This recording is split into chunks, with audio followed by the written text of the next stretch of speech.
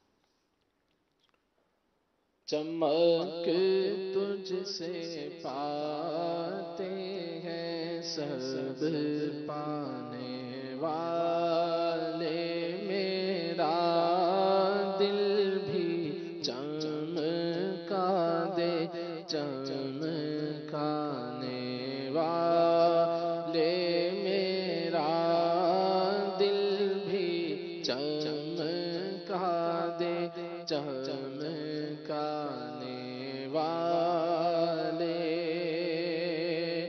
رہے گا یوں ہی ان کا چرچا، رہے گا یوں ہی، رہے گا یوں ہی ان کا چرچا، رہے گا پڑے خاک ہو جائیں جل جانے والے، پڑے خاک ہو جائیں جل جانے والے. تیرا کھائے تیرے غلاموں سے الجھے، تیرا کھائے تیرے غلاموں سے الجھے، منکر عجب کھانے غرانے والے ہیں، منکر عجب کھانے غرانے والے، میرا دل بھی چمکا دے چمکانے والے. نور حق جلوہ نما تھا، مجھے معلوم نہ تھا، شکل انسان،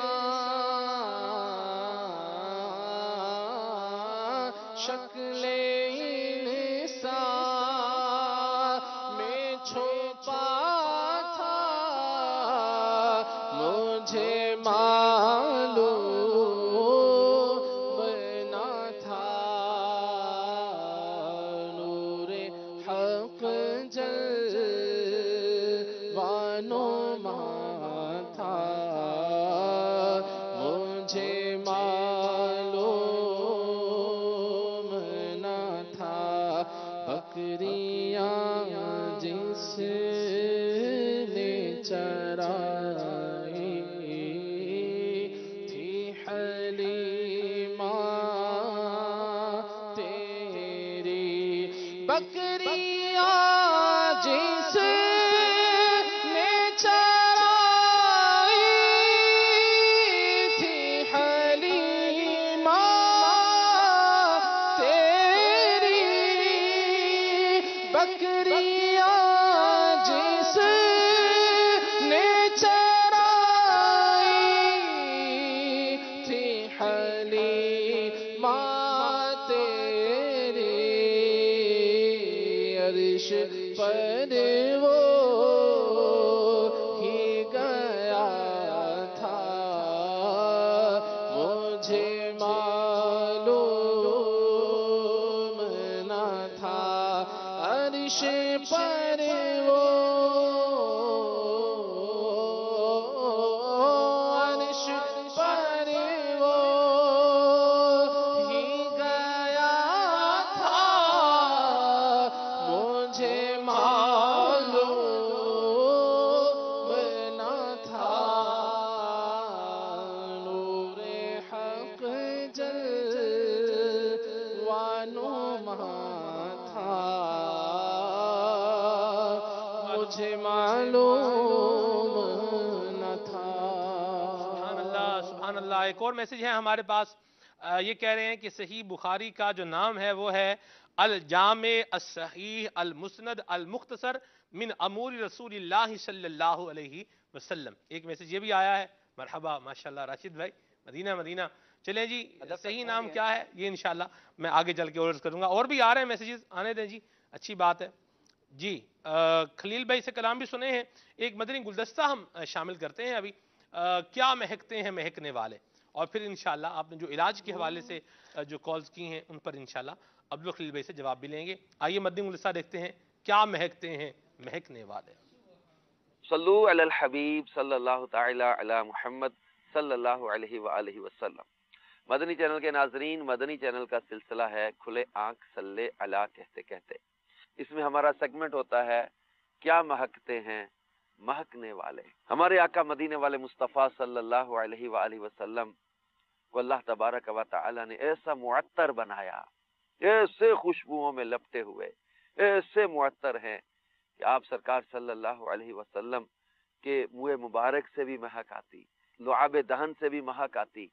بلکہ ہمارے آقا مدینے والے مصطفیٰ صلی اللہ علیہ وآلہ وسلم کی شان کا کیا عالم ہے کہ آپ کی مبارک بغل جو تھی اس میں بھی معطر مہک تھی. خصائص کبریٰ میں ہے کہ حضور نبی کریم صلی اللہ علیہ وآلہ وسلم کی بغلیں نہایت پاکیزہ اور خوشبودار تھیں, اور آپ کی بغلوں کا رنگ متغیر نہیں ہوتا تھا, اور نہ ہی آپ کی بغلوں میں بال تھے. کسی نے کیا خوب کہا نا, واہ اے عطر خدا ساز مہکنا تیرا, واہ اے عطر خدا ساز مہکنا تیرا, خوبرو ملتے ہیں کپڑوں پہ پسینہ تیرا. تو نبی کریم صلی اللہ علیہ وآلہ وسلم کے مقدس ہاتھ بھی خوشبودار تھے, آپ کی بغل مبارک سے بھی عنبر اور مشک سے بڑھ کر خوشبو آتی تھی, اور سرکار مدینہ صلی اللہ علیہ وآلہ وسلم کے ہاتھ مبارک اور بازو مبارک پر گوشت تھے, ریشم سے بڑھ کر نرم اور بے حد خوشبودار اور ٹھنڈے تھے.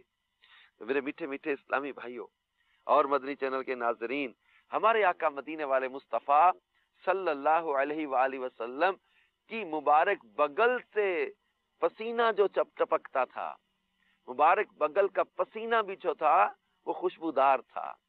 اور عام انسان جو ہیں ان کے پسینے بنیان پہ لگے یا قمیص پہ لگیں تو بغل کے پسینے کا داغ پیدا ہو جاتا ہے, لیکن ہمارے آقا مدینے والے مصطفیٰ صلی اللہ علیہ وآلہ وسلم چونکہ معطر ہیں تو آپ کی بغل مبارک کا پسینہ بھی جو ہے وہ معطر اور معمبر, اور سرکار مدینہ صلی اللہ علیہ وآلہ وسلم کے مبارک پسینے کا نشان یوں پیدا نہیں ہوتا تھا, اور بغل مبارک جو تھی وہ اس کا رنگ متغیر نہیں ہوتا تھا.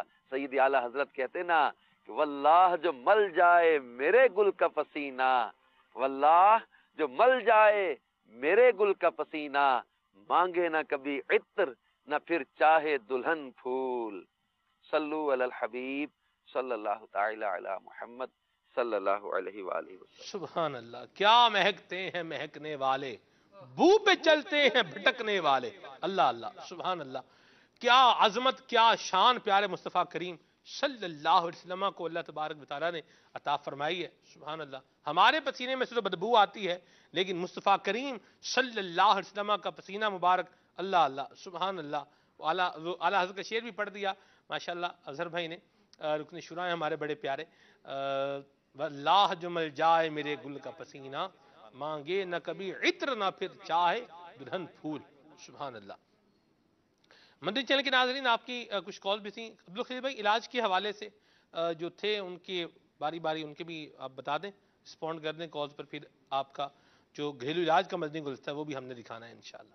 جی صلو علی الحبیب صلی اللہ تعالی علی محمد صلی اللہ علیہ وآلہ وسلم. قبض کے حوالے سے جو ہے علاج کا پوچھا گیا تھا, تو قبض کے حوالے سے یہ بات یاد رکھیں کہ قبض کے جو اسباب ہوتے ہیں اس پر غور کرنا چاہیے, اور عام طور سے لوگ جو ہے اس کی ٹیبلٹ کھا لیتے ہیں, گولی. آپ مجھے ایک بات بتائیں عبدالخلیل بھائی, علاج بعد میں بتائیے گا, آپ مجھے یہ بات بتائیں, آپ روٹی کھا کے آئے صبح؟ نہیں ابھی آپ نہیں کھا کے آئے نا, چلے تو مدینہ کوئی مسئلہ نہیں، انشاءاللہ سلسلے کے بعد ناشتے کا انتظام ہے، آپ بے فکر رہیں، بے فکر ہو کے روحانی علاج گھریلو علاج بتائیں. روحانی علاج بھی پوچھا ہوا ہے، یہ بھی پوچھتا ہوں آپ سے انشاءاللہ. جی قبض کے حوالے سے بعض لوگ جو ہے پھکیاں استعمال کرتے ہیں یا چورن وغیرہ استعمال کرتے ہیں، اس کی ٹیبلٹ لیتے ہیں. تو اس کا یہ ہے کہ اس کا ایک سبب بہت بڑا یہ ہے کہ آنتوں اور معدے کی خشکی کی وجہ سے قبض کا جو مرض ہوتا ہے یہ اس کی ایک وجہ ہے. تو اس پر یہ پھکیاں وغیرہ اگر کھاتے رہیں گے تو پھر اس سے یہ ہے کہ معدے اور آنتوں کا کمزور ہونے کا خدشہ ہوتا ہے. تو اس لیے اچھا، اگر معدہ اور آنتیں کمزور ہو جائیں تو کیا ہوگا؟ تو پھر بہت سارے اور بھی اسباب پیدا ہوتے ہیں، یعنی کہ پھر سمجھ لیں کہ قبض کے ساتھ ساتھ اور مرض بہت سارے بڑھ جائیں گے. اچھا، یعنی تکالیف میں اضافہ ہو سکتا ہے. تکالیف میں یعنی وہ لوگ جو اپنی مرضی سے ہی پھکیاں کھاتے رہتے ہیں ان کو احتیاط کرنی چاہیے. ان کو یہ غور کرنا چاہیے کہ اس کا سبب کیا ہے. مثال کے طور پہ جو چیزیں دیر سے ہضم ہوتی ہیں، مثال حلوہ پوری کا ناشتہ کیا، اب یہ اس نے جا کے جو ہے دیر سے ہضم ہونا ہے اور قبض کا سبب بننا ہے. اللہ بچائے حلوہ پوری کے ناشتے سے، اب یقین مانیں، بس اللہ بچا کے رکھے. جی جی. تو اس طرح کی جو دیر سے ہضم ہوتی ہیں چیزیں اگر قبض کا مریض یہ کھاتا رہے گا تو صحیح ہونے کے بجائے اس نے پھر اس کو پھکیاں ہی کھانی پڑیں گی. تو لہذا اس کا جو بہت ہی آسان ترین علاج ہے. اور پھکیاں بھی پھر آپ دیکھیں نا، غیر معیاری پھکیاں کھا رہے ہیں جو بھی مل رہی ہے. اب جیسے بابر بھائی مجھے بولیں کوئی پھکی دے دیں مجھے، میرے پاس پھکی، اچھا اب وہ ہو بھئی نظر تیز کرنے والی. اب میں نے تو اپنے لیے بھی چشمہ لگا ہوا ہے، کوئی ایسی بندہ صفوف بنا کے کھائے جسے آنکھیں تیز. انہوں نے کہا یار کوئی پھکی ہے، میں نے کہا ہاں یار یہ نبی لے کھا لیے، فرق تو پڑا نہیں ہے. یہ بھی معاملہ بعض کا ہو جاتا ہے نا کہ وہ مرض کی اس مرض سے ریلیٹڈ بھی وہ صفوف یا وہ دوائی ہے یا نہیں ہے، یہ بھی ایک بات ہوتی ہے نا. جی اس میں یہ کہ جیسے بعض اوقات مارکیٹ میں بک رہی ہوتی ہیں لکڑ ہضم، پتھر ہضم، توبہ یا اللہ، کھاؤ. اور تو اس طرح کی چیزوں سے جو ہے وہ بعض اوقات قبض لکڑ تو جو ہے لکڑ پتھر تو اونٹ کا میدا ہضم نہیں کر سکتا، انسان کا میدا لکڑ پتھر کیسے ہضم کرے گا؟ درست علاج کرنے والے ہیں جب تک کہ میری اپنی ذاتی آبزرویشن ہے، کیونکہ ہم بحیثیت مریض ہی جا رہے ہوتے ہیں ڈاکٹر طبہ کے پاس، طبیب تو نہیں جا رہے ہوتے. لیکن آبزرویشن یہ ہے کہ جو صحیح علاج کرے گا نا وہ 4 چیزوں سے منع بھی کرے گا کہ آپ نے یہ نہیں کرنا، پرہیز بھی بتائے گا. کھایا جاؤ لکڑ ہضم پتھر ہضم، بس یہ پھکی ہے ایسا کام کرے گی کہ آپ کو دوسری کسی چیز کی ضرورت. لکڑ کھاتے رہو، پتھر کھاتے رہو، یہ ساتھ میں میری پھکی بھی کھاتے رہو اور پیسے مجھے جو ہے وہ پہنچاتے رہو. چلو جی بہرحال اللہ رحم فرمائے. بہرحال یہ کہنے کا مقصد یہ تھا کہ عام طور سے قبض کے اسباب کا علاج کرنا چاہیے، اور اس کا ایک بہت بڑا سبب معدے اور آنتوں کی خشکی ہوتی ہے، اور جس کا علاج جو ہے پھکیوں کے بجائے کرنے کے بجائے بہت ہی آسان علاج ہے. 1 چمچ آپ لے لیں بادام کا تیل، نمبر 2 کسٹر آئل 1 چمچ اس کا لے لیجئے، ٹی سپون لے لیں، اور پھر 1 چمچ شہد کا اس میں شامل کر لیں. اور چوتھی چیز جو ہے وہ دودھ کے اندر شامل کر لیں. اگر دودھ سے آپ کا دودھ نہ چلتا ہو مثال کے طور پہ آپ کو، تو پھر یہ ہے کہ آپ سونف کا عرق بادیان بھی اسے کہتے ہیں، تو 1 کپ یا آدھا کپ اس کا لے لیں اور یہ تینوں 1 چمچ اس کے اندر ڈال لیں، شہد، کسٹر آئل اور بادام کا تیل. تو یہ آپ مسلسل جو ہے چند ماہ اس کو پینا ہے. چند ماہ پئیں گے تو انشاءاللہ عز و جل معدے اور آنتوں کی جو خشکی ہے وہ دور ہوگی. دور ہونے کے ساتھ ساتھ انشاءاللہ پھر آپ کا یہ قبض کا جو معاملہ حل ہو جائے گا. اب اس کے ساتھ اگر کبھی ضرورت پڑے تو پھر یہ ہے کہ کوئی آپ قبض کی دوا لے سکتے ہیں، اور یعنی کہ کوئی ٹیبلٹ وغیرہ، مگر یہ کہ مستقل جو ہے اس کی پھکیاں کھانا یا اس کی ٹیبلٹ کھانا یہ نقصان دہ بات ہے. یہاں ایک اور بات بھی بیان کرتے جائیں نا عبدالخلیل بھائی، کہ وہ جو کھاتے ہیں اور چباتے نہیں ہیں، بس کھاتے ہی جاتے ہیں. اب جیسے کھانا ہے 4 بندوں کے سامنے رکھا ہوا ہے، 4 کیمرہ مین ہمارے کھانا کھا رہے ہیں. اب ان میں سے ہر کوئی بندہ سوچے یار یہ بوٹیاں دوسرا کھا جائے گا، میرا کیا بنے گا. ویسے ہمارے کیمرہ مین جیسے میرا حسن ظن ہے یہ یوں نہیں کرتے ہوں گے، کہ سار کچھ نہ کچھ تو کرتے ہوں گے. افطاری میں تو آپس میں ایک دوسرے سے لے کے آتے تھے، ساتھ بیٹھ کے کرتے تھے. یہ بھی ہوتا ہے نا بھائی دوسرا کھا جائے گا میرے حصے میں کیا آئے گا، اب وہ نبیڑتے جا رہے ہیں اس کو، نپٹاتے ہیں ساتھ ساتھ. جیسے میں نے عرض کیا کہ قبض کے اسباب کا بھی علاج کیا جائے. اگر مثال کھانے کے بجائے چبانے کے بجائے نگلنا ہے، اور پھر اسی طرح سے کھانا کھا لیا اور اس کے بعد پانی پی لیا. پانی پینا بھی جو ہے ہاضمے کو خراب کرتا ہے. کھانے کے بعد کھانا کھایا اور پھر رات کو جیسے کھانا کھایا فوری سو گئے، سونے کے سے یہ ہوتا ہے کہ وہ سارا ہاضمے کا جو نظام ہے وہ خراب ہو جائے گا، کھانا جو ہے معدے میں سڑ جاتا ہے اس طرح سے. تو یہ قبض کے حوالے سے یہ عرض کرنا تھا. باقی جو ہے کمزوری کے حوالے سے پوچھا گیا، تو کمزوری کے حوالے سے یہ ہے کہ آپ بہت ہی مختصر سا علاج ہے کہ 5 عدد جو ہے کھجوریں اور 10 عدد جو ہے بادام. سبحان اللہ. اس کا جو ہے ملک شیک بنا لیں. 1 گلاس دودھ ہو، 10 کھجوریں ہوں اور 5 کھجوریں، 10 بادام اور 1 گلاس دودھ کا. تو اس کا ملک شیک بنا کے پئیں. بچے ہیں، بڑے ہیں، کوئی بھی شخص ہے. وہ اس کو پی سکتا ہے، اور سوائے یہ کہ جو مریض ہوتے ہیں شوگر کے وہ اس سے احتیاط کریں، باقی سبھی کے لیے یہ مفید ہے۔ تو انشاءاللہ عز و جل اس سے جو ہے جسم بھی فربا ہوگا، یعنی کہ جسمانی کمزوری ہے، دبلا پن، وہ بھی دور ہوگا، اور دماغی طور پہ بھی انشاءاللہ عز و جل فائدہ ہوگا۔ مدینہ میں نے جو سبحان اللہ کہا ہے نا، اور آپ مطلب آپ کا ایک انداز اس پر آیا مسکراہٹ والا، میں نے اصل میں یہ چکھا ہوا ہے۔ ہاں جی، جب یہ ہم نے یہ ریکارڈ کر کے اس کو ریکارڈ کیا، آنر بھی کیا ہم نے، تو یہ جب بنا تھا تو اس کو پینے والوں میں ایک نام جو ہے نا، چکھنے والوں، پینے والوں میں نہیں، چکھنے والوں میں ایک نام میرا بھی تھا، جن کے ہم پی سی آر والے کہہ رہے ہیں ہمارے منہ میں پانی آ رہا ہے۔ تو چلیں بہرحال مرحبا، سبحان اللہ، اللہ آپ کو برکت دے۔ آپ اپنے گھر پر بالکل اس کو ٹرائی کر سکتے ہیں، ضرور کوشش کریں، اللہ آپ کو برکتیں عطا فرمائے۔ جی صلو علی الحبیب صلی اللہ تعالی علی محمد صلی اللہ علیہ وآلہ وسلم۔ اسی طرح سے بال وغیرہ جیسے جھڑتے ہیں، اس حوالے سے پوچھا گیا، اللہ، اس کے لیے 2 علاج عرض کر دیتا ہوں۔ ایک جو ہے اگر صرف آئل ہی آپ نے لگانا ہے تو وہ، اور نمبر 2 کہ اس کے اندر دیگر دوائیں بھی شامل کرنی ہیں۔ اگر آئل ہی استعمال کرنا ہے تو اس میں یہ ہے کہ کلونجی کا آئل جو ہے آپ نے 50 گرام لینا ہے، انڈے کا تیل یہ بھی 50 گرام، ایگ یعنی انڈا جو ہوتا ہے اس کا بھی آئل آتا ہے، یہ بھی آپ نے 50 گرام لینا ہے، اور نمبر 3 زیتون کا آئل، یہ 100 گرام۔ تو یہ تقریباً دنیا میں آپ جہاں بھی ہیں تو سب جگہ آپ کو دستیاب ہو سکتا ہے، صحیح، کم و بیش۔ تو کلونجی کا آئل، بلیک سیڈ ایسے کچھ اس کا انگلش نام ہے، اور انڈے کا تیل اور زیتون کا آئل، یہ 100 گرام زیتون کا آئل، باقی جو ہے نا دونوں 50-50 گرام آپ لے لیں۔ تو یہ ان تینوں کا مکس کر لیں اور پھر اس کو جو ہے آپ استعمال میں رکھیں۔ انڈے کے تیل کے اندر جو ہے نا بو ہوتی ہے، تو یہ لگا کر آپ مسجد میں نہیں جا سکتے، تو لہذا یہ رات کو لگائیں اور صبح جو ہے اس کو دھو لیں، پھر آپ مسجد وغیرہ تشریف لے جائیں۔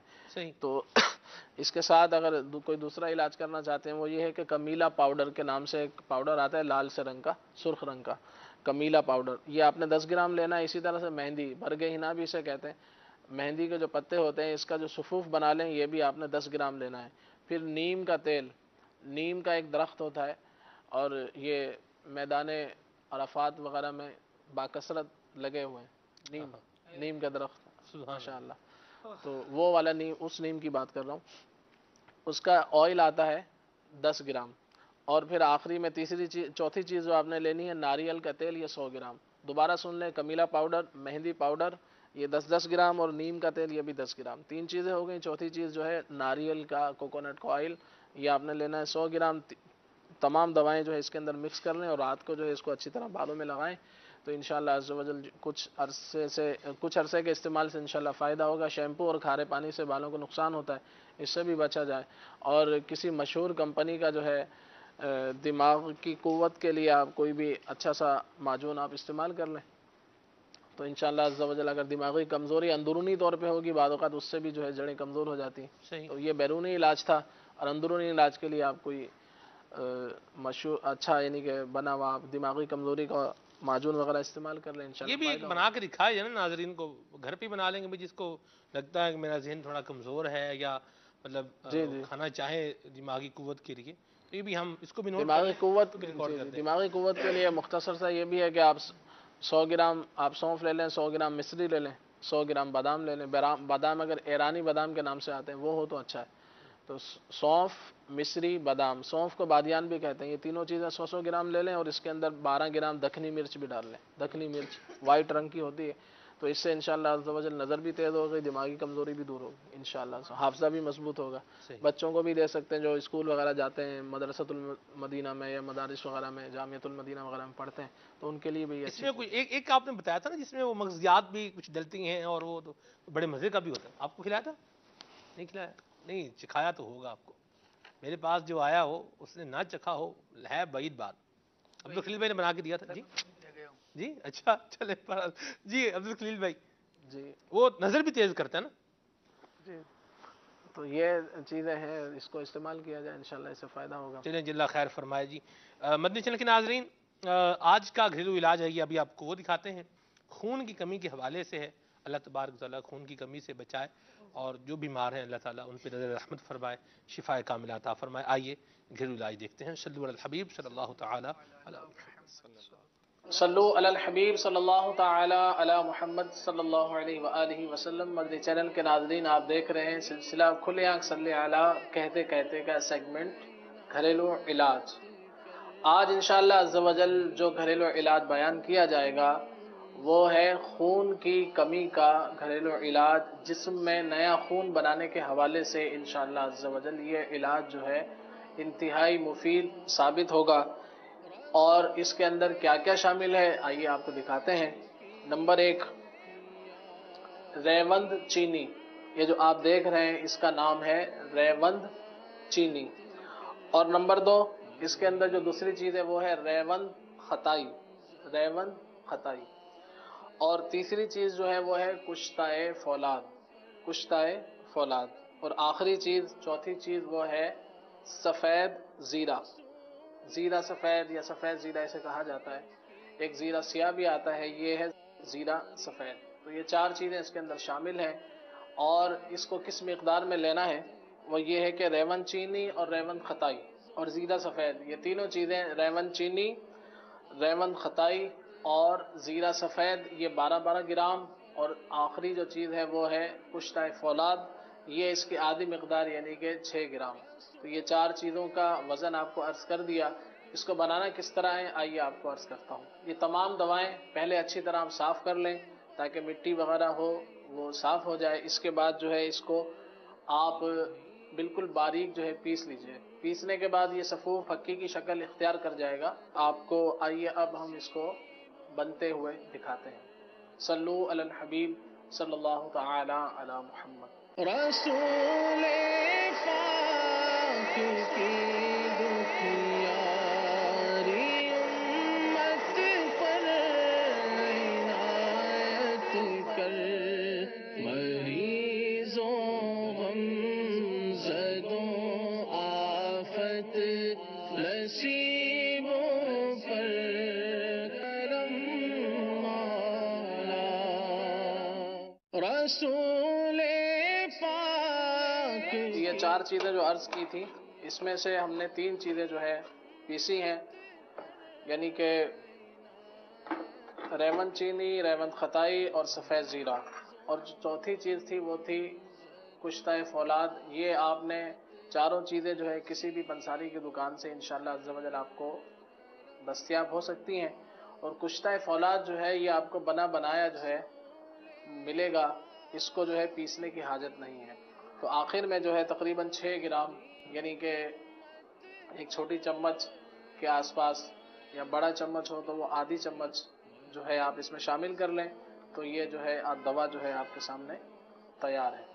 اس صفوف کو آپ نے استعمال کس طریقے سے کرنا ہے، صبح اور شام کھانے کے بعد، یعنی صبح ناشتے کے بعد آپ لے لیں اور رات کے کھانے کے بعد جو ہے اس کو استعمال کر لیں، اور آدھی چمچ تقریباً 3 گرام جو ہے آپ نے انار کے جوس سے یا پھر سادے پانی سے اس کو استعمال کرنا ہے۔ انشاءاللہ عز و جل یہ گھریلو علاج جو ہے جسم میں نیا خون پیدا کر کے جو خون کی کمی ہوگی انشاءاللہ عز و جل اس کو جو ہے یہ پورا کرے گا، اور اسی طرح سے خون نہ بننے کے حوالے سے جگر میں جو امراض پائے جاتے ہیں انشاءاللہ عز و جل جو ہے انہیں بھی یہ دور کرے گا، اور جگر کے افعال کو بھی انشاءاللہ عز و جل ٹھیک کرے گا۔ یہ جو گھریلو علاج بیان کیا گیا یہ گھر کے سبھی افراد اس کو استعمال کر سکتے ہیں، بچے بھی، بوڑھے بھی، بڑے بھی، چھوٹے بھی، سبھی کے لیے یہ مفید ہے۔ یہ ہے کہ جب کسی چھوٹے کو آپ دیں تو عمر کے اعتبار سے اس کی مقدار کو آدھی یا پھر اس سے مزید جو ہے کم کر کے آپ استعمال کروائیں۔ اس گھریلو علاج کو تا حصول شفا جاری رکھیں، انشاءاللہ عز و جل فائدہ حاصل ہوگا۔ اور اسی طرح سے یہ بھی عرض کر دوں کہ خون کی کمی کے لیے کچھ پھل اور سبزیاں بھی ضرور استعمال کی جائیں، جس میں سے کہ کالے انگور جو ہے یہ خون بنانے کے لیے بہت مفید ہیں، اسی طرح سے چقندر بھی مفید ہے، یہ سبزی ہے، گاجر ہے یہ ایک سبزی ہے، یہ بھی خون بنانے کے لیے مفید ہے۔ اسی طرح سے پھلوں میں سیب ہے، خوبانی ہے، انار ہے، اور اسی طرح سے جامن ہے، اور سبزیوں میں پالک اور ٹماٹر یہ بھی خون بنانے کے لیے جو ہے معاون ہے۔ تو جیسا موسم ہو، یعنی کہ سردی کا موسم ہے تو سردیوں میں جو پھل آتے ہیں، جو سبزیاں آتی ہیں اس کا استعمال جاری رکھیں۔ اسی طرح سے گرمیوں کے موسم میں جو گرمیوں کے پھل اور سبزیاں ہوتی ہیں جو خون بنانے میں معاون ہیں، تو وہ موسم کے اعتبار سے انشاءاللہ عز و جل آپ اس کو استعمال کرتے رہیں تو ان پھلوں کے ذریعے بھی اور سبزیوں کے ذریعے بھی انشاءاللہ عز و جل خون کی جو کمی ہے انشاءاللہ عز و جل وہ پوری ہونے میں مدد حاصل ہوگی. صلو علی الحبیب صلی اللہ تعالی علی محمد. ہماری امت پر عنایت کر، مریضوں غم زدوں آفت نصیبوں پر کرم مولا. اللہ اکبر اللہ اکبر. چلیں جی، اللہ تبارک و تعالی عافیت اور سلامتی عطا فرمائے. اور ایسی غذا بھی کوئی خلیل بھائی یار کوئی ایسی غذا بھی تو بتائیں نا کہ جو خون بنانے والی ہو، اور نسخہ کھانے سے یا دوائی کھانے سے بندہ بہتر ہے. کچھ بندہ فروٹ بھی ایسے اپنی غذا میں ایڈ کرے جو بلڈ کی کمی کو پورا کرنے والے ہوں، اور جہاں ضرورت ہو پھر وہاں ڈاکٹر کے مشورے کے ساتھ دوائی بھی استعمال کرنی چاہیے. اپنی مرضی سے بھی دوائیاں نہیں کھانی چاہیے. یہ بھی ایک مدنی پھول ہے. جی اس میں ویسے عرض کیا ہے میں نے، اور یہ ہے کہ موسم کے اعتبار سے سبزیاں اور پھلوں کا استعمال کیا جائے.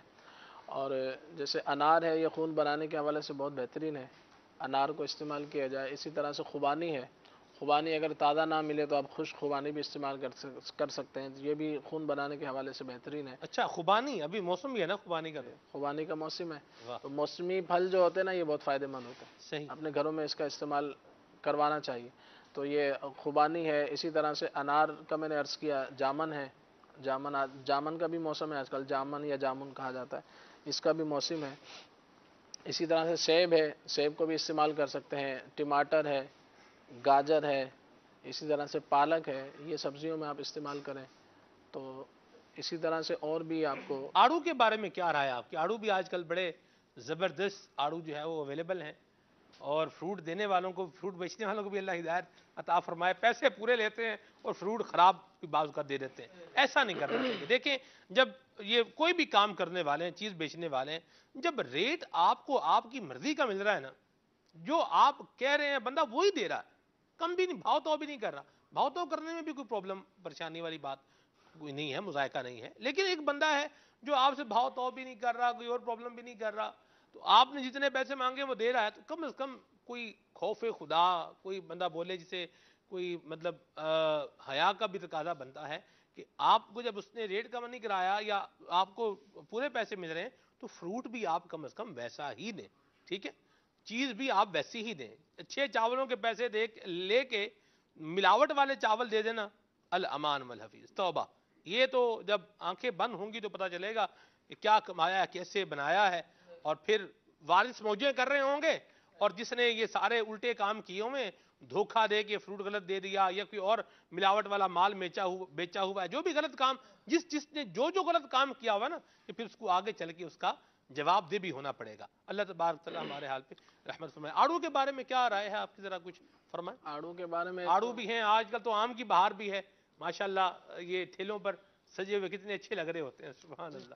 جی آڑو کے بارے میں مختصر یہ ہے کہ یہ سب سے پہلے تو یہ کہ شوگر کے جو مریض ہوتے ہیں ان کے لیے یہ ایک اچھا پھل ہے، بڑا کہ مفید. اس کے اندر جو ہے مٹھاس کم ہوتی ہے. جی جی جی، مٹھاس کم ہوتی ہے تو اس لیے یہ فائدہ مند ہوتا ہے. اسی طرح سے پیٹ کے اندر جو کیڑے ہوتے ہیں بچوں کے بعض اوقات عموماً ہوتے ہیں، تو ان کے لیے یہ فائدہ مند ہے، ان کو یہ آڑو جو ہے استعمال کروایا جائے. اسی طرح سے آڑو جو ہے بالخصوص سب سے زیادہ جو فائدہ مند ہے وہ ہے کہ آنکھوں کے لیے مفید ہے، نظر کے لیے. واہ جی واہ. نظر کے لیے مفید ہے. تو نظر کے حوالے سے جن کی نظر کمزور ہو تو نظر کو بہتر بنانے کے لیے جو ہے آڑو کا جو ہے استعمال کیا جائے. اس کو آپ دودھ کے اندر بھی ملک شیک بنا کے بھی پی سکتے ہیں، مگر اس میں کہ چینی نہ ڈالیں تو اچھا ہے. صحیح. تو اگر جیسے مثال کے طور پہ بچے اگر نہیں کھاتے تو پھر یہ کہ آپ اس کے تھوڑا سا اس کا جوس بنائیں اور پھر اس میں تھوڑا دودھ ڈال کے آپ بچوں کو بھی دے سکتے ہیں. مدینہ. ویسے آپ ذرا امیجن کریں خالد بھائی، اگر خلیل بھائی کے ساتھ ہم کسی فروٹ کی جو ہے فروٹ کے ٹھیلے پہ کھڑے ہوں، جامن جیسے لگے ہوئے ہیں، پورے جیسے ٹھیلا بھرا ہوا ہے، اور وہاں پر عبد الخلیل بھائی جامن کے باغ میں یہ بیان کر رہے ہوں تو کیسا اچھا لگے گا. جامن کے فوائد اور خواص جو ہیں یہ بیان ہو رہے ہوں. جامن کی گھٹلی بھی. جی نیت کر لیں پھر. نہیں بالکل نیت. یہ چیزیں نوٹ کرتے جائیں. یہ ہمارے جو PCR ڈائریکٹر صاحب ہیں ہمارے آج ماشاءاللہ ہمارے جامی رضا بھائی ہیں، یہ چیزیں میں جو عرض کرتا ہوں یہ نوٹ کرتے رہا کریں. کیونکہ بعض کا ہوتا ہے برس میں تذکرہ ہوئی وہ برس میں تذکرہ ہی رہ جاتا ہے وہاں پہ، یہ بھی نہیں ہونا چاہیے. چلیں بھارت تو یہ اس طرح کا عبدالخلیل بھائی کچھ کریں گے انشاءاللہ، اور ناظرین کی دلچسپی کا باعث بھی بنے گا اور معلومات بھی انشاءاللہ فراہم ہوگی. جامن بھی بڑا مفید ہے اور جامن کی گٹلی بھی بڑی مفید ہے. شوگر والوں کے لیے بہت مفید ہے. شوگر والے جو ہے بالخصوص جامن کا آج کل موسم ہے ہمارے پاکستان میں، تو بالخصوص جو ہے اس پھل کو استعمال کریں انشاءاللہ عز و جل. یہ جامن کی گٹھلی جو ہے یہ بھی جو ہے شوگر کے مریضوں کو استعمال کروائی جاتی ہے. صحیح. تو کم از کم اس کا جو تازہ پھل آ رہا ہے اس کو استعمال کریں، اس سے بہت فائدہ انشاءاللہ مریضوں کو ہو. لیکن طبیب کے مشورے سے ہی استعمال کرنے، جو بھی بطور دوائی آپ نے لینا ہے. یہ تو ایک مدنی پھول ہے. ہمارا تو گھر پہ جامن کا درخت لگا ہوا تھا راشد بھائی، اتنے جامن اس پہ لگتے تھے نا، اللہ میں کیا بتاؤں آپ کو. اور پھر جامن ہوں ان پر بندہ تھوڑا نمک ڈال کے ان کو کھائے، پھر ان کا سبحان اللہ لطف اپنے آپ کو. ابھی ناشتہ بھی نہیں کیا ہوا تو اس لیے امیجینیشن زیادہ اور مضبوط ہوگی آپ کی. چلیں بہرحال موضوع کے جی ہمارے لیے یہ تشویق ہے. اچھا اللہ اکبر. چلیں جی تشویق ہے یا تشویش ہے؟ تشویق اور تشویش دونوں شوق والا تشویق کے ضمن میں تشویش بھی ہے. اچھا اللہ اکبر. چلیں اللہ تبارک اللہ خیر فرمائے اور اللہ تشویشوں کو دور فرمائے. مدنی چینل کے ناظرین، موضوع آج کا جو پرٹیکولر موضوع ہم لے کر چل رہے تھے حضرت سیدنا امام بخاری رحمۃ اللہ تعالی علیہ کی مبارک ذات ہے. جی راشد بھائی مدنی پھول مزید عطا فرمائے. امام بخاری کی کچھ ثلاثیات کے حوالے سے ارشاد فرمائیں. یہ ثلاثیات کیا ہوتا ہے کچھ یہ بھی بتائیں، اور پھر آگے جو مدنی پھول دینا ہے وہ بھی ارشاد فرمائیں. جی محدثین کرام نے جو احادیث کی کتب تحریر کی ہیں تو ہر کتاب کی ایک اپنی خصوصیت ہوتی ہے، اہمیت ہوتی ہے، اور محدثین کے درمیان، علماء کے درمیان بعض چیزیں جو ہیں وہ امتیاز اور افتخار کا باعث ہوتی ہیں. ان میں سے ایک یہ ہوتا ہے کہ کوئی محدث اگر اپنی سند سے یعنی اپنے شیوخ سے کوئی حدیث روایت کرتا ہے اور اس میں اگر سند کے اعتبار سے کوئی حدیث ثلاثیات کے درجے میں آتی ہے تو وہ اس مصنف کے لیے وجہ افتخار ہوتی ہے، یعنی فخر کا باعث ہوتی ہے. اور جس کتاب میں جتنی ثلاثیات کی تعداد زیادہ ہوتی ہے اس مصنف اور اس محدث کے لیے اور صاحب کتاب کے لیے وہ زیادہ فضیلت اور مقام اور مرتبے کی بات ہوتی ہے. امام بخاری رحمۃ اللہ تعالی علیہ کی صحیح بخاری میں بھی ایک تحقیق کے مطابق 22 ثلاثیات ہیں، اور اگر مقررات کو جو ریپیٹیشن ہے اس کو اگر حذف کیا جائے، لیس کیا جائے تو تقریباً 16 کے قریب یہ احادیث بنتی ہیں. ثلاثیات ہوتی کیا ہیں کہ صاحب کتاب جو حدیث اپنی کتاب میں درج کر رہا ہے، صاحب کتاب اور نبی اعظم صلی اللہ تعالی وسلم کے درمیان صرف 3 واسطے ہوں، یعنی 3 اشخاص، 3 راوی ہوں جن کے واسطے اور توسط سے نبی پاک علیہ السلام کا وہ فرمان صاحب کتاب تک پہنچا ہے. تو امام بخاری رحمۃ اللہ تعالی علیہ اور نبی پاک علیہ السلام کے درمیان صرف 3 واسطے ہوں، صرف 3 راویوں کا فرق ہو، فاصلہ ہو، یہ تقریباً 22 کے قریب احادیث ہیں. اور علماء نے یہ تحقیق کی ہے اور یہ محقق بات ہے، کیونکہ امام اعظم ابو حنیفہ رحمۃ اللہ تعالی علیہ جن کو امام الائمہ کہا جاتا ہے، اماموں کے امام، فقہ میں تو آپ کا نام ہے لیکن حدیث کے بھی آپ بڑے امام ہیں. اور امام بخاری رحمۃ اللہ تعالی علیہ ہوں، یہ دیگر محدثین ہوں، سیاستہ کے مصنفین ہوں، دیگر علماء ہوں، مفسرین ہوں، سب کو کہیں نہ کہیں سے واسطہ یا بالواسطہ، ڈائریکٹ یا انڈائریکٹ، امام اعظم ابو حنیفہ رحمۃ اللہ تعالی علیہ کا فیض ملتا ہے. اور امام اہل سنت اعلی حضرت نے فتاوی رضویہ کی 10ویں جلد میں ایک مقام پر جہاں امام بخاری رحمۃ اللہ تعالی علیہ کا ذکر خیر فرمایا، وہاں پر آپ نے اس بات کو ذکر کیا کہ امام اعظم ابو حنیفہ رحمۃ اللہ تعالی علیہ اور امام بخاری رحمۃ اللہ تعالی علیہ کے درمیان جو ایک رشتہ ہے، ایک واسطہ ہے سند کے اعتبار سے، وہ 5 واسطوں کا ہے. یعنی امام بخاری رحمۃ اللہ تعالی علیہ 5ویں درجے میں امام اعظم کے شاگرد ہیں. تو اب امام بخاری رحمۃ اللہ تعالی علیہ کی جو فضیلت ہے، جو آپ کا مقام و مرتبہ ہے کہ آپ کی صحیح بخاری میں 22 کے قریب ثلاثیات والی احادیث ہیں، تو تحقیق کے مطابق یہ بات ثابت ہے کہ ان 22 میں سے 20 حدیثیں ثلاثیات کی وہ ہیں جو امام بخاری رحمۃ اللہ تعالی علیہ نے اپنے ان اساتذہ سے، ان شیوخ سے روایت کی ہیں جو حنفی ہیں. اللہ میں امام اعظم ابو حنیفہ رحمۃ اللہ تعالی علیہ کو فالو کرتے ہیں. اور بخاری شریف کا ہر دوسرا ورق اگر آپ پلٹیں گے تو وہاں پر جب حدیث کی سند بیان کی جاتی ہے تو وہاں پر ان شیوخ کا ذکر سر فہرست ہوتا ہے جو حنفی بزرگ ہیں. اللہ تعالیٰ میں تمام علماء کی برکتیں حاصل کرنے کی توفیق عطا فرمائے. یہاں میں ایک بات ذکر کروں گا. سوال بھی آیا تھا کہ امام بخاری رحمۃ اللہ تعالی کے عشق رسول کے حوالے سے کوئی واقعہ. ویسے تو آپ کے کئی واقعات مل جائیں گے، لیکن صحیح بخاری شریف کی جو تصنیف ہے، اس کو جو تحریر کرنا ہے، یہ بھی عشق رسول کا بہت بڑا انداز ہے. ایک بات میں پہلے ذکر کرتا ہوں، پھر اس تناظر میں امام بخاری رحمۃ اللہ تعالی کے یہ بات یہ معاملہ ذکر کروں گا کہ نبی پاک علیہ السلام کی تعظیم جو ایمان کی جان ہے، اب وہ کیسی کرنی چاہیے؟ کیا اس کے لیے ہمیں کسی حدیث کا ملنا کہ صحابہ کرام کی سیرت میں، تابعین کی سیرت میں یہ تعظیم کا انداز یہ ضروری ہے، قرآن یا حدیث کی نص سے ثابت ہے، یہ ضروری ہے یا نہیں؟ تو سورہ فتح کی آیت مبارکہ ہے وَتُعَزِّرُهُ وَتُوَقِّرُهُ کہ میرے محبوب کی تعظیم و توقیر کرو، بغیر کسی قید کے علی الاطلاق رب تبارک و تعالیٰ نے فرمایا۔ اس آیت مبارکہ کے تحت امام اہل سنت کی ایک عبارت ہے فتاوی رضویہ کی 5ویں جلد میں، آپ فرماتے ہیں بحمد اللہ تعالی مسلمانوں کے ایمان میں تعظیم رسول اللہ صلی اللہ تعالی وسلم عین ایمان، ایمان کی جان ہے اللہ، اور علی الاطلاق مطلوب شرع، کیا بات، کسی قید کے، جہاں شریعت نے قید بیان نہیں کی، جہاں شریعت نے ممانعت ذکر نہیں کی، تو نبی پاک علیہ السلام کی تعظیم کرنا یہ شریعت کو مطلوب ہے۔ امام اہل سنت فرماتے ہیں تو جو کچھ بھی، جس طرح بھی، جس وقت بھی، جس جگہ بھی تعظیم اقدس کے لیے بجا لائے، بندہ بجا لائے، اس طریقے کو اپنائے، خواہ وہ طریقہ، خواہ وہ بھی عین ہی منقول ہو یا نہ ہو، خواہ اس تعظیم کے طریقے کا ذکر حدیث یا سیرت کی کسی کتاب میں ہو یا نہ ہو، سب جائز و مندوب و مستحب و مرغوب و مطلوب و پسندیدہ و خوب ہے۔ اللہ، پھر قاضی ایاز مالکی رحمۃ اللہ تعالی نے الشفاء بتعریف حقوق المصطفیٰ میں جہاں تعظیم مصطفیٰ کا چیپٹر قائم فرمایا، وہاں پر آپ نے نبی پاک علیہ السلام کی تعظیم کے مختلف جو تقاضے ہیں ان کو بیان فرمایا۔ آپ فرماتے ہیں وَعْلَمْ، جان لو، ان حرمت النبی صلی اللہ تعالی علیہ وسلم بعد موتہ وتوقیرہ وتعظیمہ لازم کما کان حال حیاتہ، کہ نبی پاک علیہ السلام کی حرمت، آپ کی تعظیم اور آپ کی توقیر یہ مسلمانوں پر اسی طرح لازم ہے بعد وفات بھی، نبی پاک علیہ السلام کے ظاہری پردہ فرمانے کے بعد بھی، جس طرح آپ کی ظاہری حیات میں تھی۔ علامہ علی قاری شرح شفا میں فرماتے ہیں کہ بعد وصال بھی تعظیم کیوں لازم ہے؟ ای لِأَنَّهُ الْحَيِّ لِأَنَّهُ الْآن حَيٌّ يُرْزَقُ، نبی پاک علیہ السلام اب بھی زندہ ہے اور انہیں رزق دیا جاتا ہے۔ اب یہ نبی پاک علیہ السلام کی تعظیم کب کی جائے گی؟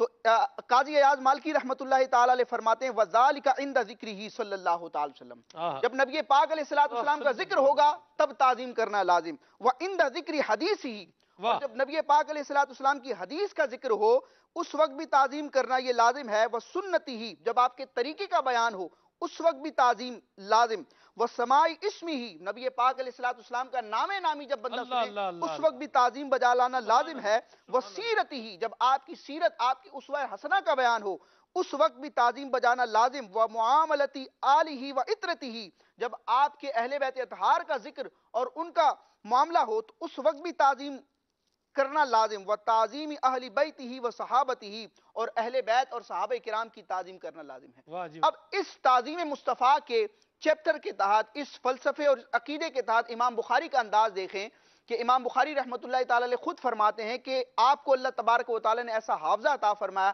ایسی توفیق عطا فرمائی کہ نبی پاک علیہ السلام کی تقریباً 6 لاکھ احادیث امام بخاری رحمۃ اللہ تعالی علیہ کو یاد تھیں۔ آپ فرماتے ہیں ان 6 لاکھ احادیث میں سے میں نے صحیح ترین احادیث کا انتخاب کیا اور تقریباً 16 سال میں بخاری شریف کو تصنیف کیا، اور بخاری شریف میں تقریباً 7000 جو میں نے بیان کیا 7275 احادیث ہیں۔ حافظ ابن صلاح رحمۃ اللہ تعالی علیہ کی تحقیق کے مطابق 7000 کے قریب احادیث آپ نے ذکر کی۔ آپ خود فرماتے ہیں کہ ہر حدیث کو اس کتاب میں تحریر کرنے سے پہلے میں غسل کرتا، وضو نہیں غسل کرتا، اور 2 رکعت نماز پڑھتا، اور پھر استخارہ کرتا، اور میرے دل میں جب کسی حدیث کی صحت جم جاتی کہ یہ بالکل حدیث صحیح ترین ہے، شرائط کے مطابق ہے، تو اس کو درج کرتا۔ اب بسا اوقات بندہ نبی پاک علیہ السلام کی تعظیم بجا لاتا ہے تو سوال کیا جاتا ہے کہ یہ صحابہ کرام کی سیرت سے یا کسی بزرگ کی سیرت سے دکھایا جائے، قرآن یا حدیث کی اکبر بڑے عاشق تھے یا آپ بڑے عاشق ہیں، فاروق اعظم بڑے عاشق تھے یا آپ بڑے، یوں ایک وہ ہے شیطان کی طرف سے یوں ایک پورا سلسلہ چل پڑتا ہے۔ جی، تو یہ ایک مطالبہ کیا جاتا ہے۔ تو اب دیکھیں کہ یہ انداز کی حدیث جب لکھی جائے، صحابہ کرام نے بھی احادیث تحریر کی، لیکن صحابہ کرام کی تعظیم کا مقام و مرتبہ وہ سب سے عرفہ والا ہے، ان کا انداز جو ہے وہ امت کے لیے مشعل راہ ہے، کوئی کمپیریزن ہی نہیں ہے غیر صحابی اور صحابی کا۔ لیکن بظاہر صحابہ کرام کی سیرت میں یہ انداز نہیں ملتا کہ ہر حدیث کو لکھتے وقت غسل کیا جائے، 2 رکعت نماز پڑھی جائے۔ یہ امام بخاری نے ایک طریقہ جاری فرمایا، اور یہ تعظیم کے طور پر بالکل ایسا مشروع ہے کہ اس پر نہ تنقید کی جا سکتی ہے، نہ اس کو اعتراض کا محل بنایا جا سکتا ہے، کہ سارے محدثین نے جب امام بخاری رحمۃ اللہ تعالی کا ذکر کیا، آپ کے اس انداز کو ذکر کیا۔ سبحان اللہ۔ آخری بات میں ذکر کروں گا، اگرچہ گفتگو طویل ہو گئی، کہ کوئی بھی مدعا ہوتا ہے، دعویٰ ہوتا ہے، تو اس پر عموماً حدیث کا مطالبہ ہوتا ہے، حدیث صحیح کا۔ وہ تو آپ نے بیان کر دیا کہ حدیث صحیح ہونا اور ہے، اور اس سے استدلال ہونا، کسی چیز کا ثابت ہونا، یہ اور ہے۔ لیکن بسا اوقات کہا جاتا ہے کہ بخاری شریف کی حدیث بیان کی جائے اور صحیح حدیث بیان کی جائے، تو بخاری شریف عرفہ والا کتاب ہے، لیکن بخاری کے علاوہ دیگر کتابیں بھی ہیں، سیاہ ستہ ہیں، سیاہ ستہ کے علاوہ بھی ہیں جن میں صحیح ترین احادیث ہیں۔ تو صرف بخاری ہی پر انحصار نہیں ہے، ورنہ ہماری شریعت اسلامیہ کے ہزاروں احکام ہیں، کیا وہ صرف 7,000 احادیث سے ثابت ہیں؟ تو بخاری شریف میں تو 7,000 احادیث ذکر کی گئی، اور اگر مقررات کو حذف کر دیا جائے تو 4,000 حدیثیں۔ تو عقل بھی اس بات کو تسلیم نہیں کرے گی کہ صرف 4,000 حدیثوں سے ہمارا دین ثابت ہے۔ تو بخاری شریف کے علاوہ بھی دیگر کتابیں ہیں، ان سے بھی دلیل پکڑی جاتی ہے، اور جب دعویٰ کیا جاتا ہے تو جتنا دعویٰ پاورفل ہوتا ہے اس کے لیے دلیل بھی اتنی ہی پاورفل چاہیے ہوتی ہے۔ اب مسئلہ ہے عقیدے کا، تو اس کے لیے حدیث کی جو ہے وہ اعلیٰ قسم درکار ہوگی ثبوت کے لیے۔ اگر حرام حلال کا مسئلہ ہے تو اس کے لیے حدیث کا ایک دوسرا درجہ ہے، فرض کے لیے دلیل الگ، واجب کے لیے دلیل الگ، مستحب کے لیے دلیل الگ۔ جس درجے کی آپ کو جو ہے وہ چیز ثابت کرنی ہے اسی حساب سے دلیل آئے گی۔ قطعی ثبوت، قطعی دلالہ، یہ فرض کے لیے یا حرام قطعی کے لیے۔ جو اس کے علاوہ پھر ہے قطعی ثبوت، ظنی دلالہ ہے، ظنی ثبوت، ظنی دلالہ ہے، یعنی پوری ایک مطلب چین ہے جو چلتی ہے، اور احکام کس حکم کے لیے کون سی روایت چاہیے ہوتی ہے، یہ بھی ایک جو ہے وہ سیکھنے کی بات ہے۔ اب جیسے بچہ ہو، جو ہے وہ 6 ماہ کا بچہ ہو، 6 ماہ کا نہیں 4 ماہ کا بچہ ہو، اور وہ بادام جو ہے وہ منہ میں چھلکے سمیت، جیسے وہ اس کا خول ہوتا ہے، وہ اگر منہ میں ڈالے تو بچے کو کیا بولیں گے؟ بیٹا یہ آپ کے کھانے کی چیز نہیں ہے، ٹھیک ہے؟ تو یوں ہی کوئی مستحب ثابت کرنے کے لیے کوئی بولے بھی قرآن کی آیت پڑھ کے قطعی ثبوت، قطعی دلالہ دلیل دو، تو اس بچے کو بھی یہی کہا جائے گا کہ یہ جو آپ کا مطالبہ ہے یہ بات درست نہیں ہے۔ اللہ تعالیٰ علم کا فیضان نصیب فرمائے، اور جو امام بخاری کا عشق رسول جس انداز میں بتایا ہے ہمارے راشد بھائی نے، اللہ تعالیٰ ہمیں بھی امام بخاری کے صدقے میں تعظیم مصطفیٰ کی سعادت نصیب فرمائے۔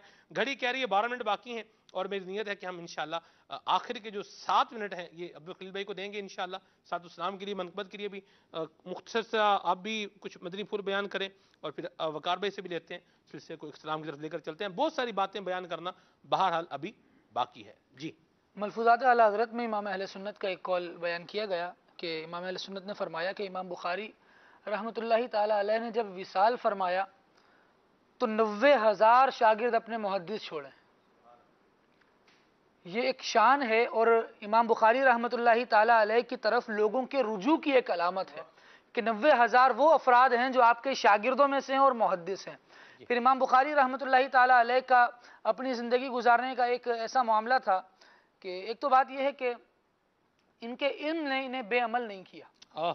بسا اوقات ایسا ہوتا ہے کہ بندہ علم کے تو بڑے دعوے کر رہا ہوتا ہے لیکن اعمال چھوڑ رہا ہوتا ہے، لیکن جس کو علم نافع نصیب ہوتا ہے اللہ تبارک و تعالی اس کو عمل میں بھی ترقی عطا فرماتا ہے۔ آپ رحمۃ اللہ تعالی علیہ ویسے مالدار افراد میں آپ کا شمار ہوا کرتا تھا، اور 300 درہم ایک دن میں صدقہ کر دیا کرتے تھے۔ بعض اوقات اس طرح کی روایتیں بھی آپ کی سیرت میں موجود ہیں، لیکن آپ رحمۃ اللہ تعالی علیہ کا عمل کیسا تھا کہ شاگردوں کا تو ایک ہجوم تھا، اس کے باوجود آپ نے خادمین کا ہجوم اپنے گرد قائم نہیں کیا۔ آپ کے ایک شاگرد ہیں، وہ اکثر آپ کے ساتھ رہا کرتے، اور انداز یہ ہوتا کہ امام بخاری رحمۃ اللہ تعالی علیہ کی خدمت کرنے کی کوشش کیا کرتے، لیکن فرماتے ہیں کہ اکثر اوقات ایسا ہوتا کہ امام بخاری رحمۃ اللہ تعالی علیہ اپنے کام خود کر لیا کرتے۔ ایک مرتبہ بصرہ کے بالکل شہر کی آخری کونا جہاں ہوتا ہے، اس طرح سے اس کے کیا کہا جائے گا اس کو کہ کنارے والا علاقہ جائے فصیل جو ہوتی ہے، اس طرف جا کر امام بخاری رحمۃ اللہ تعالی علیہ نے سرائے قائم کرنے کا ارادہ فرمایا، اور نیت کر لی کہ میں سرائے قائم کروں گا۔ آپ وہاں گئے، تعمیرات شروع کی، اور خود اپنے ہاتھ سے اینٹ لگایا کرتے تھے۔ آپ کے شاگرد آگے بڑھے اور کہنے لگے حضور آپ بیٹھ جائیے، بس مجھے حکم کر دیجئے، میں خود اینٹ لگا دوں گا۔ ان کا عمل دیکھیے، اور ایک وہ ہوتا ہے نا کہ ہمارے تو بہت سارے شاگرد ہیں، کرنے والے ہیں، سب کر لیں گے، ہو جائے گا، نیت تو میری ہے، پیسہ میں خرچ کر رہا ہوں، ثواب مجھے مل جائے گا۔ امام بخاری رحمۃ اللہ تعالی علیہ نے اینٹ اٹھائی، دیوار میں لگائی، اور کہا کہ یہ جو میں عمل کر رہا ہوں میرا یہ عمل مجھے قیامت کے دن نفع دے. اللہ اکبر، اللہ اکبر، سبحان یہ ان اللہ. کا ذوق ہوا کرتا تھا. اور مصطفیٰ کریم صلی اللہ تعالیٰ علیہ وآلہ وسلم کی امتیوں کی ایسی خیرخواہی کیا کرتے تھے. ایک شخص نے 25,000 درہم آپ رحمت اللہ تعالیٰ علیہ سے قرضے کے طور پر لیے. آپ جانتے تھے کہ یہ بہت غریب آدمی ہے، اور کوئی قرضہ جب مانگتا ہے تو ظاہر ہے بہت تنگ دستی کے عالم میں ہوتا ہے، اور اس کے بغیر چارہ نہیں ہوتا تو قرض مانگنے کی طرف آتا ہے. جب قرض اس نے مانگا 25,000 درہم، آپ رحمت اللہ تعالیٰ علیہ نے دے تو دیے، لیکن ساتھ یہ بھی ارشاد فرمایا کہ تم لوٹانے میں جلدی نہیں کرنا، 10 درہم مجھے ماہانہ ادا کر دیا کرنا. اللہ اکبر، اللہ اکبر. جو قرض دیتے ہیں یا جو اس طرح کے معاملے میں ہوتے ہیں وہ جانتے ہیں کہ قرض دی ہوئی رقم کا ٹوٹ کر ملنا کس قدر نقصان دہ ہوتا ہے، کہ گویا ہماری رقم تو کسی کام ہی نہیں آئی. 25,000 درہم ایک بڑی رقم ہے، اور اس میں سے 10 درہم ماہانہ، یعنی اگر اس کا ہم اندازہ لگائیں تو کئی سالوں کے بعد جا کر 10 درہم کر کے وہ 25,000 وصول ہوں گے. لیکن امام بخاری رحمت اللہ تعالیٰ علیہ مصطفیٰ کریم صلی اللہ تعالیٰ علیہ وآلہ وسلم کے امتیوں کے بھی خیر خواہ. سبحان اللہ. ایک تو حدیث جمع کر کے آپ نے خیر خواہی فرمائی، لیکن خیر خواہی یہاں موقوف نہیں کر دی، بلکہ معاملات میں بھی لوگوں کے ساتھ بھلائی خیر خواہی فرمائی. سبحان اللہ. ہمیں بھی یہ کرنا چاہیے. آج دعوت اسلامی کا مدنی ماحول ہمیں سکھا رہا ہے، بلکہ امیر سنت ہمیں کر کے دکھا رہے ہیں. ماشاءاللہ. آئیے دعوت اسلامی کے مدنی ماحول سے وابستہ ہو جائیے، برکتیں پائیں گے آپ بھی انشاءاللہ. جی وقار بھائی. امام بخاری رحمۃ اللہ تعالی علیہ کی سیرت کا ایک پہلو یہ بھی ہے کہ یہ جو اللہ والے ہوتے ہیں ان پر آزمائشیں بھی بعض اوقات آتی ہیں. تو آپ کے ساتھ بھی ایسا ہی واقعہ ہوا، آزمائش سے آپ کو دوچار ہونا پڑا، اور اپنے شہر بخارا کو آپ کو جو ہجرت کر کے جانا پڑا. اس کا واقعہ کچھ یوں ہے کہ امیر بخارا خالد ابن احمد زحلی، اس نے جو یہ آپ کے پاس آیا اور آ کے جو ہے وہ کہنے لگا میرے بچوں کو آپ تعلیم دے، علم حدیث پڑھائیں، بخاری شریف پڑھائیں، دیگر حدیث پڑھائیں، تو میرے گھر پر آ کر آپ اس میں میرے محل میں آ کے پڑھائیں. تو آپ نے جو ہے وہ ارشاد فرمایا کہ بھئی یہ علم حدیث ہے، میں علم کو اس طرح ذلیل نہیں کر سکتا کہ میں جو ہے وہ عمرہ کے جو ہے درباروں پہ اس علم کو لے کے چلے جاؤں. اگر آپ نے اپنے بچوں کو پڑھوانا ہے تو آپ میرے پاس بھیج دیجئے. جی. تو اس پر امام بخاری رحمۃ اللہ تعالی علیہ نے جو ہے جب یہ آپ نے جو ہے کہا تو کہا ٹھیک ہے میرے بچے آپ کے گھر آ جائیں گے، لیکن جو ہے شرط یہ ہوگی کہ دربان بھی ساتھ کھڑے ہوں گے اور کوئی بچہ میرے بچوں کے برابر میں نہیں بیٹھے گا. آپ نے کہا ایسا بھی نہیں ہو سکتا، کیونکہ یہ علم جو ہے نبی کریم صلی اللہ علیہ وسلم کی میراث ہے، یہ سب کے لیے، غریب کے لیے بھی ہے، امیر کے لیے بھی ہے. تو آپ کے جو بچے جو آئیں گے وہ دیگر بچوں کے ساتھ بیٹھیں گے. اگر آپ کو ایسا لگتا ہے صحیح ہے تو پھر ٹھیک ہے بھیج دیں، ورنہ نہیں. تو اس پر جو ہے امیر بخارا جو ہے خفا ہو گیا اور آپ کی جو ہے تذلیل بھی کی، اور آپ کو جو ہے شہر بخارا سے جو ہے وہ باہر نکلوا دیا گیا.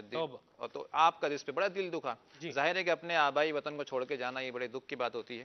تو امام بخاری رحمۃ اللہ تعالی علیہ نے اس پر جو ہے وہ آپ کے دل سے جو ہے وہ اس کے خلاف دعا نکلی، اور پھر اللہ رب العالمین کا کرنا ایسا ہوا کہ 1 مہینہ بھی نہیں گزرا، 1 مہینے کے اندر اندر جو ہے خلیفہ عباسی کا جو ہے وہ حکم آیا، آرڈر آیا، اور اس کو جو ہے گدھے پر بٹھا کر ایک منادی نے ندا کروائی اور اس کو شہر بھر میں پھرایا گیا، اور بعد میں اس کو قید کر دیا گیا، اور قید ہی کی حالت میں امیر بخارا کا جو ہے وہ یہ مر گیا اور انتقال ہو گیا. گستاخ کا انجام ہمیشہ برا ہی ہوا ہے. اللہ گستاخی سے محفوظ فرمائے. سبحان اللہ.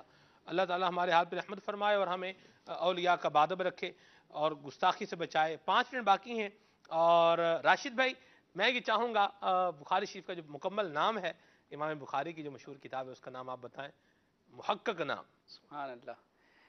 اصح الکتب بعد کتاب اللہ تعالی تحت عدیم السماء کون سی کتاب ہے؟ یعنی قرآن مجید برہان رشید کے بعد سب سے مستند اور صحت کے اعتبار سے قوی کتاب کون سی ہے؟ امام بخاری کی صحیح بخاری، جو معروف ایک عوام میں نام ہے، لیکن اس کا وہ نام جو امام بخاری رحمۃ اللہ تعالی علیہ نے تجویز فرمایا اور محدثین کرام نے اور شارحین نے جس کو نقل کیا وہ یہ ہے الجامع المسند الصحیح المختصر من امور رسول اللہ صلی اللہ تعالی علیہ وسلم و سننہ و ایامہ. واہ واہ واہ واہ واہ، سبحان اللہ. چلیں جی، بہرحال جنہوں نے ٹرائی کی ہے، نام ڈھونڈا ہے، کوشش کی، ایفرٹ کی ہے، ان کو بھی بہت بہت مبارک ہے. درست جو نام تھا وہ ماشاءاللہ ہمارے راشد بھائی نے تحقیق شدہ نام جو ہے وہ بیان فرمایا. محقق آدمی ہے، حق کا یحقق، تحقیق والے محقق، ماشاءاللہ بیان فرمایا. مرحبا. چلیں جی، بہرحال میں وہ بھی پھر بتاؤں گا نا جی. گھڑی کہہ رہی ہے خلیل بھائی کو ٹائم دے دیں. جی خلیل بھائی. صلی اللہ تعالی علی محمد. علامہ سلمان اللہ فریدی صاحب برکاتہ علیہ کا لکھا ہوا یہ کلام ہے، اس کے چند اشعار مل کے پڑھتے ہیں.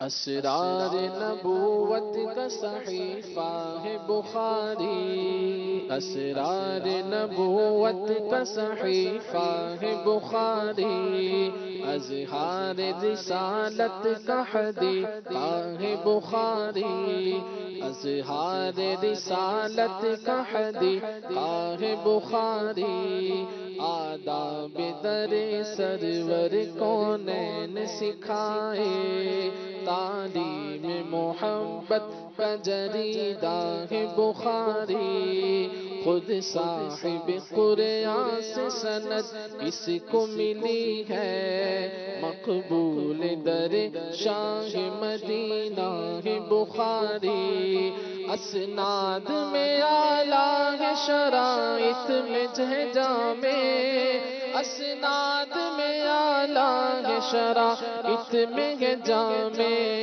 مبنی باحادیث صحیحہ ہے بخاری،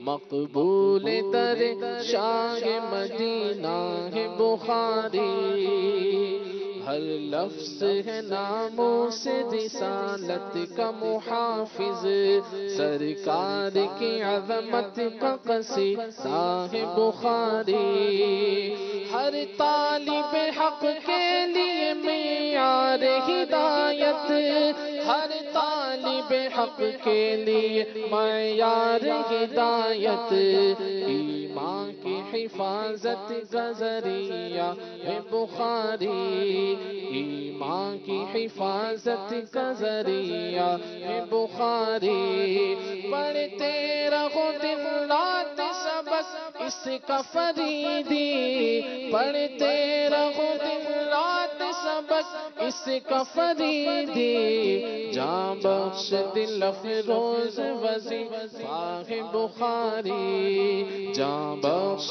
دل افروز وظیفہ ہے بخاری، جاں بخش دل افروز وظیفہ ہے بخاری، سبحان اللہ مرحبا. مصطفیٰ جان رحمت پہ لاکھوں سلام، شمع بز میں ہدایت پہ لاکھوں سلام، مجھ سے خدمت کے خود سیکھ ہے ہر رضا، مصطفیٰ جان رحمت پہ لاکھوں سلام، شمع بز میں ہدایت پہ لاکھوں سلام، صبح میری رحمتوں سے بھری، میری رحمتوں سے بھری